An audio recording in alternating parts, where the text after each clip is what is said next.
শুনতে কি চাওয়ে তোমায় স্বাগত। আজ রয়েছে নীল লোহিতের চোখের সামনে থেকে একটি গল্প। লেখক সুনীল গঙ্গোপাধ্যায়। গল্প পাঠে রয়েছি আমি, সঞ্জীব। ঠিক বিকেল 5:15। আউটরাম ঘাটের সামনে যে মূর্তি, তার ডান দিকের কোণ ঘুরে আসবে একটি মেয়ে। মেয়েটির পরনে একটি বোম্বাই ছাপা শাড়ি, পায়ে গোলাপি রঙের লাকি চটি, চুল বিনুনি করা নয়, এলো খোঁপা। মেয়েটির হাতে থাকবে লাল রঙের হাত ব্যাগ। আর ঠিক সেই সময়ই ওই মূর্তিটার দিক থেকে অকস্মাৎ বাঁক নেবে একটি ছেলে। ছেলেটির পরনে চওড়াপাড় ধুতি এবং মুগার পাঞ্জাবি, মাথার চুল একটু কোঁকড়া, হাতে থাকবে D.H. লরেন্সের কাব্য সংগ্রহ। ছেলেটি এবং মেয়েটি ঠিক 5:15 ওই মূর্তির দুপাশ দিয়ে এসে মুখোমুখি হবে। ছেলেটি বলবে, আরে, কিন্তু মেয়েটির উদ্দেশ্যে নয়। মেয়েটির পিছন পিছন আসা একটি মাঝবয়সী ভদ্রলোক এই সময় বলবেন, আরে। যদিও আগে থেকেই জানা, কিন্তু দুজনকেই আরে বলতে হবে যথোচিত বিস্ময় ফুটিয়ে। তারিখ কোনো এক রবিবার। ওরা থমকে দাঁড়াবে। ভদ্রলোকটি এগিয়ে এসে যুবকটির কাঁধ চাপড়ে সল্লাসে বলবেন, কি খবর, বহুকাল পর দেখা, আলাপ করিয়ে দি। এই আমার ভাগ্নি অরুণা রায়, এখন স্কটিশে বিয়ে পড়ছে। আর অরুণা, এই হচ্ছে সুবিমল সান্যাল, আমার অনেক কালের চেনা। মেয়েটি রক্তিম গণ্ডে হাত তুলে নমস্কার করবে আলতোভাবে। ততক্ষণে ছেলেটির নমস্কার সারা হয়ে যাবে। ওই যে ভদ্রলোকটি সুবিমল সান্যালের কাঁধ চাপড়ে বহুকাল পর দেখা হবার জন্য পুলক সোচ্চার করলেন, তিনি অবশ্য সুবিমলকে কস্মিন কালেও চেনেন না, আগে কখনো দেখেননি। তবু তিনি বলবেন, এসো সুবিমল, একটু চা খাওয়া যাক। তারা নেই তো তোমার? আরে, অরুণার সামনে অত লজ্জা করছো কেন? অরুণা খুব স্মার্ট মেয়ে, কলেজে কত ডিবেট করেছে। তারপর, এখানেই স্বীকার করা ভালো, আমি রহস্যময় বা রোমাঞ্চকর লেখা একেবারেই লিখতে পারি না।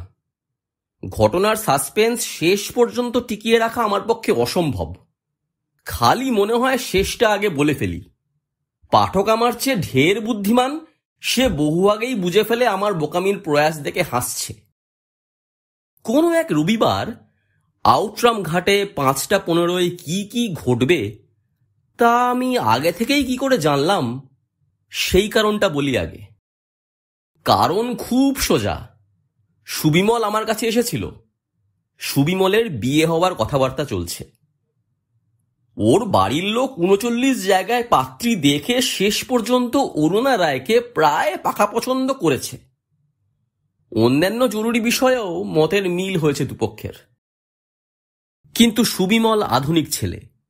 সে প্রেম করে অসবর্ণ বিবাহ করতে পারেনি বটে, কিন্তু একেবারে চোখে না দেখে বাপ মায়ের কথা শুনেই একটা অচেনা মেয়েকে বিয়ে করে ফেলবে, এত কাঁচাও সে নয়। এ বিষয়ে সে বাড়িতে একটা বিদ্রোহই করেছে বলা যায়। অথচ পাত্রীপক্ষের বাড়িতে গিয়ে ফরাসে বসে একটি লাজুক লাজুক মেয়েকে দেখা, এ প্রাচীন প্রথাতেও তার মত নেই। এতে নাকি নারীত্বের অবমাননা না কি যেন হয়। সুতরাং এই অভিনব পরিকল্পনাটা সুবিমলেরই। রাত্রে শুয়ে শুয়ে এই পরিকল্পনাটা তৈরি করে সুবিমল নিজের বুদ্ধিতে কিরকম খুশি হয়েছে বুঝতে পারি। সুবিমল আমাকে বলল, এর মধ্যে খারাপ কিছু আছে বল?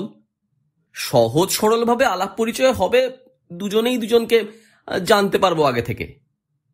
যাই হোক, বন্দোবস্ত সব ঠিকঠাক। ডুয়েল লড়ার সময় যেমন একজন সেকেন্ড ম্যান লাগে, সেই রকম সুবিমল আমাকে সঙ্গে নিয়ে যেতে চায়। আধুনিক হবার প্রাণপণ চেষ্টায় সুবিমল হয়তো শেষ পর্যন্ত একটা প্রেম করে বিয়ে করার চেষ্টাই করে যেত, কিন্তু ইতিমধ্যে ও একটা ভালো সরকারি চাকরি পেয়েছে এবং বছর না ঘুরতেই ওকে ট্রান্সফার করেছে দুমকায়। সেই নির্জন জায়গায় কি করে একা একা থাকবে, সেই জন্যই ওর বাবা মা বিয়ের জন্য জোর করেছেন। সুবিমলও মত না দিয়ে পারেনি। আমি শুনে প্রচন্ড খুশিতে হো হো করে হেসে উঠে বললাম, বাহ, এ তো চমৎকার ব্যাপার। মাইরি, বল বল, তারপর কি হবে? মেয়েটা কি আগে থেকেই তোর পরিচয় জানবে? জানার তো কথা নয়, যদি না নিজে গোপনে জেনে থাকে। মেয়েদের কৌতূহল তো জানিস।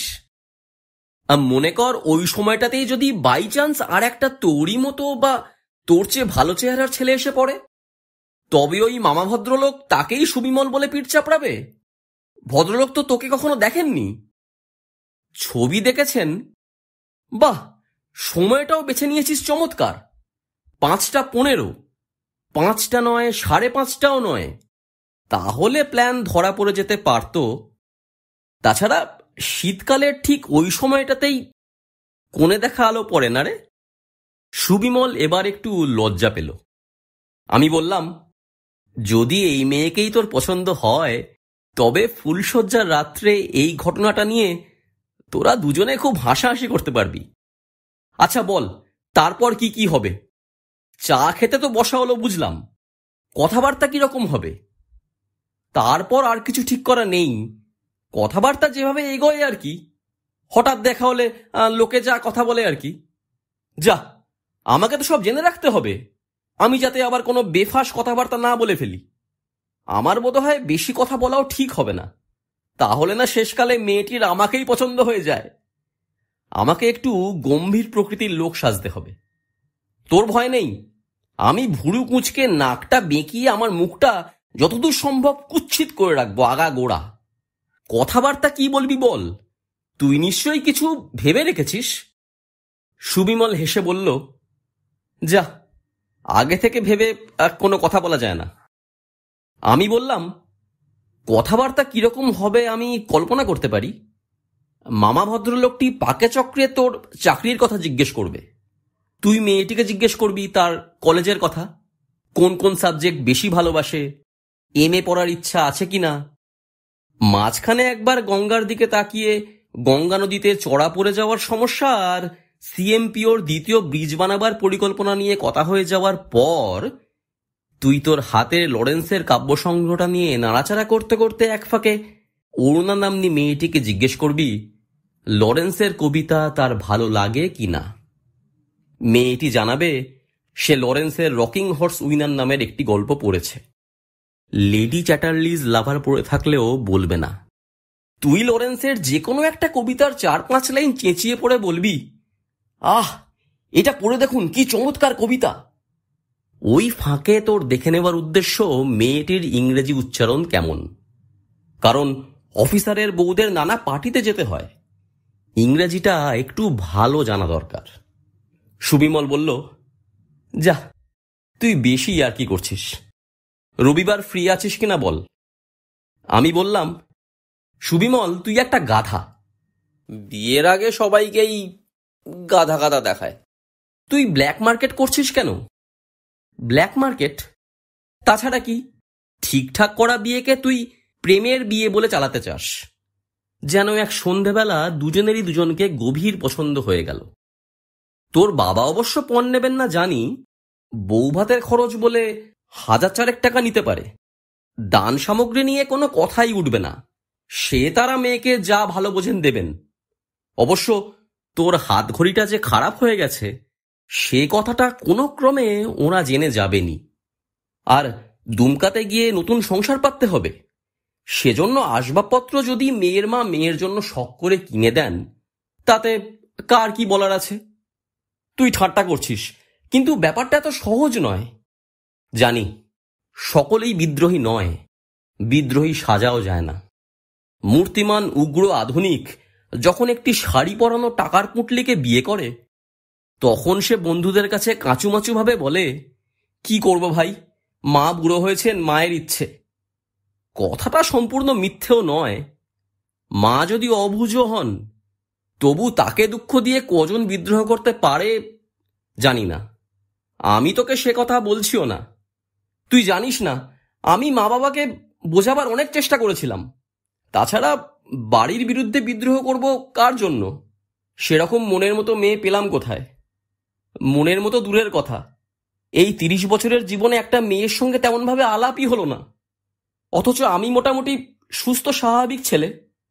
তোর যে সমাজ পণ প্রথা ওঠাতে চায়, জাতিভেদ কাস্ট সিস্টেম ঘোচাতে চায়, সে সমাজ ছেলে মেয়েদের সহজভাবে মেলামেশা করার সুযোগ দিয়েছে? খুব তো বিদ্রোহ ফিদ্রোহ বড় বড় কথা বলছিস।